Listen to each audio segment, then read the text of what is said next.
Yeah, I got some regrets working in the gig economy, the side hustle economy, some of these phone apps here. I'm talking about food delivery, done it. Parcel delivery, done it. Grocery delivery, you get the point, right? Charging scooters. I mean, just about rideshare, right? Just about every single niche, I've done it starting in 2015. But that doesn't mean I haven't, again, had some regrets. And I feel like some of these are like, all right, obviously thinking back now and being in a circumstance where I have to make a decision of, should I really do that? And I did. And that was probably a mistake versus other situations where I just did it and I didn't even think it was a mistake at all. And in my opinion, now it probably was. So I have 7 of these. Let's go through these together. So hopefully, no matter where you're at in the journey here, you could avoid making these same mistakes. Prior to moving back here to Pittsburgh, Pennsylvania, I lived in San Diego for a little over 3 years. Didn't really have to deal with this in San Diego, obviously, but again, I drove in Pittsburgh. I'm back here in Pittsburgh and it's coming up again. So regret number 1 in those early years was driving and working on these apps in bad weather. Listen, I needed to make money. I'm sure whatever your situation is, you're hustling on these apps clearly to make money. That's our goal, right? But I can remember driving a 2010 Dodge Caliber here in Pittsburgh, late 2015, 2016, in that winter season, and driving for Uber and Lyft in that basic vehicle in less than ideal weather. Granted, I wasn't out there in blizzards, but I remember at least one time being out there in, kind of heavier snow.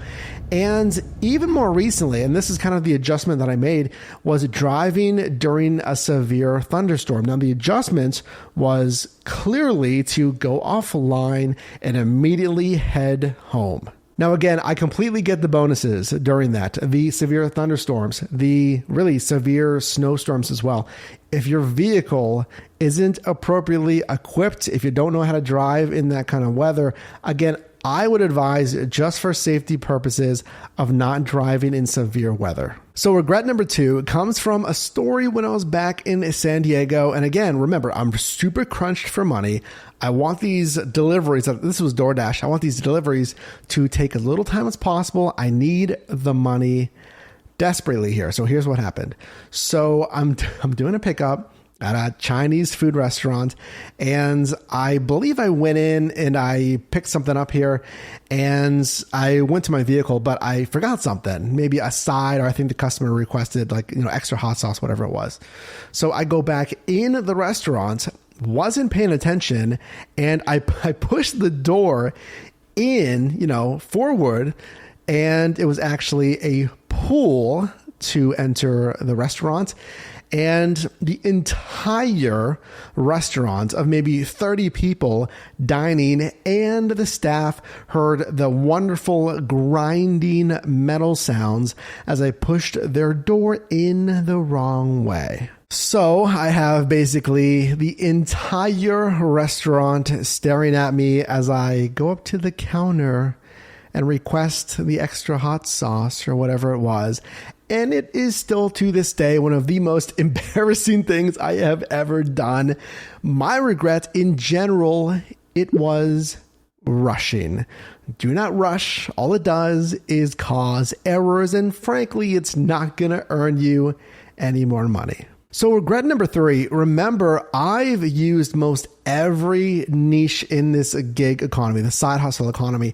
And one of my biggest regrets is not reading the fine print. So this can be on bonus pay, saying, hey, you need to complete this amount of deliveries, let's say, or, during this certain time, and not paying attention to that. Obviously, that's my own mistake here.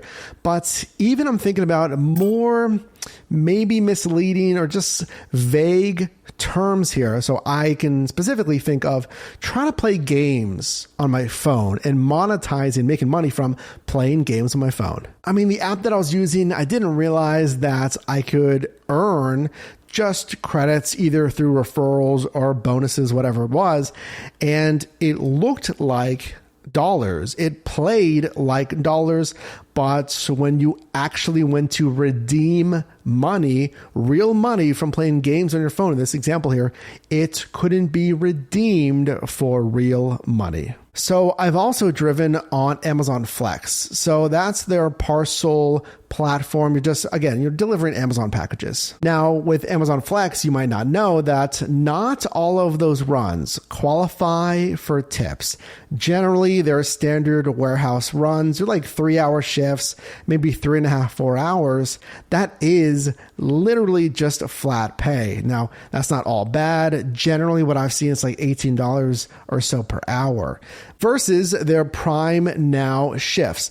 Whole Foods shifts, those ones are eligible for tips. So again, if you didn't know that, if you didn't read their FAQs or again, just their terms of service, that's a big regret. So regret number 4, I'm going to bring you back to 2015, 2016. This can certainly apply to here in 2021 or whenever you're watching this video. But the first niche that I did here in Pittsburgh was rideshare. It was Uber and Lyft. And I mean, those apps, that niche, the rideshare space was really one of the hottest and the newest niche in this whole gig economy, which was very new. So when they came to Pittsburgh, I mean, it was cool. It was modern. It was completely new. And for drivers, the pay was basically absolutely crazy. So the bonus pay, the surge, which was a pay multiplier, a rate multiplier at the time, it allowed me to make some really good money. So basically on any day, it didn't even have to be a weekend. So a weekday, $30 an hour was kind of par for the course, but I'm aiming at 40. Now, if we're looking at holidays, 50, 60, maybe $70+ per hour on those holidays. It was fantastic. And let me know down below in the comments if you drove for rideshare in some of those early years here. I'm betting you have similar stories. Again, feel free to share down below. But like $600 a weekend, I'm not even talking, like a weekend was not out of the ordinary. But my big regret with this was overworking. I had a 9-to-5, and I mean, still statistically, about half or probably more than half of people that use these apps have a 9-to-5 as well. Now, what I was doing was the rideshare side hustle was so on fire. Remember, this was any day of the week, not just the weekend. So I would finish the 9-to-5, I'd, dinner or whatever I'm doing, and then I'd hit the road. So I'm just making bank every day, every week, every weekend, but I was overworking. The result, a little sleep, a really awful kind of work-life balance. Now, yeah, it was a ton of fun. It didn't feel like work when you're making that kind of money, but it affected the day job. I'm talking about extreme fatigue, sleepiness during that 9-to-5. And that's something that I really stubbornly just pushed through during those years. So again, addressing all of the niches that I worked on in this gig economy here. For our next regrets, let's focus on the scooter charging with Lime. So it's exactly as it sounds. I would collect these scooters, and maybe your marketplace has these scooters, right? So Lime and Bird were the big providers this is back in San Diego. So Lime would pay their juicers, that's what they call their independent contractors that charge these scooters. They'd pay them $7 per scooter. Picking up these scooters, because what you do, you'd have to harvest them was the term. You'd collect them when they're low on power. And it's just throughout the marketplace. Wherever there's a low power scooter, you'd see that icon and you'd go collect it. Again, most anywhere in your market. Yeah, if you look at my Lime playlist here on the channel, my regret here was trying to harvest scooters in kind of seedy areas, kind of shady areas. So again, we want to feel free to check out those videos, but I pursued one that was at a gas station, and I had an encounter with a homeless person who was reserving that scooter. I had one that was literally in the middle of a park. I had to go up a small hillside. It wasn't crazy, but it's like up a hill in the grass. I had one that was literally down an embankment. Well, I'm trying to think of the word here, but it was like 30 feet down there. Smartly, I didn't even touch that one. I had another one that was in a kind of a medium-sized neighborhood park. So yeah, maybe not the smartest decision, at least pursuing those scooters in those scenarios. I mean, there's plenty that were just chilling there on neighborhood sidewalks. But again, at night, you don't need to be doing that kind of thing. Regret number 6, grocery apps. That's about it. No, but seriously, I mean, grocery apps, my experience with working on Shipt and Instacart, it's not a huge regret, but I would not invest a lot of time and efforts on grocery apps, on those, shopper apps. And the reason being is, I mean, just the workload. You have to shop, pull, check out those items, load them into your vehicle, drive them to the destination, and make a delivery. Now, it may not seem that bad, but I remember there was a delivery in San Diego. It was on Shipt. And I mean, think about San Diego. It's a huge area. And unlike here in Pittsburgh, I'm dealing with these massive apartment complexes, like 5 buildings or whatever it is, these high rises with multiple buildings. And one of them, I apparently parked on like the opposite side of the garage, right? The garage for the complex. So I had all of these groceries, and I had, if you've worked on these apps, you'll know here, I've had a 24 pack of water, trying to carry that with bags of groceries as well, trying to find this customer's location. And to top it off, it was a customer that was growing even more angry because I couldn't find their apartment in this massive complex. I mean, I'm sorry the delivery notes weren't perfect. I don't know. But I'm carrying this heavy thing of water and these bags. Then, of course, I get yelled at when I did make the delivery. And then regret number 7, not a huge one because I feel like I've done a decent job at this, but I want to kind of leave it as a warning sign.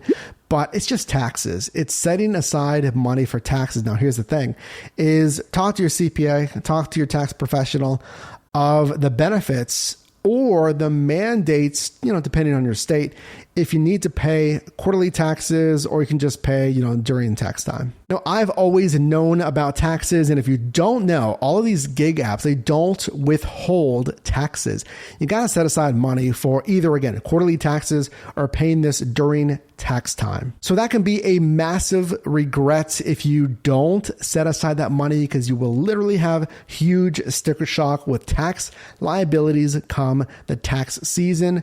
Just want to give you a heads up here. Now, one kind of little bonus here of something that I actually don't regret, and that's the miles on my vehicle for all of these apps. I mean, it's one argument that I hear with the gig economy. What about the miles in your vehicle?